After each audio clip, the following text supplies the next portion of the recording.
Hello everyone and welcome back into a brand new video. In today's tutorial guys, I will be showing you how to install Copilot in Windows 11.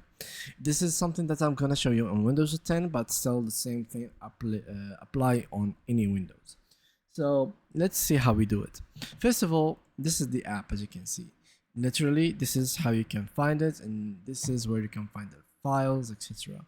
Now, we're not going to go to the app, it doesn't really matter for us. What we are going to do is to go to here, and there is two ways. Either to search for the app, as you can see here, and basically you can click on quit, and then literally from here you can click on settings and click on install from this button, and this should install the Copilot in Windows 11 for you.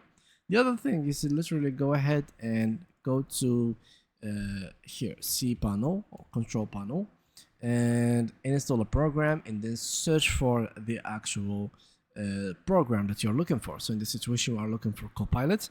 Literally just go ahead and search for it. Here it is. Click on install, and the actual program or software that you want should be installed in a few seconds. Sometimes it should give you a couple of instructions to follow. Make sure to follow them. You simply can click next, and answer a question like why would you delete it, etc. and etc.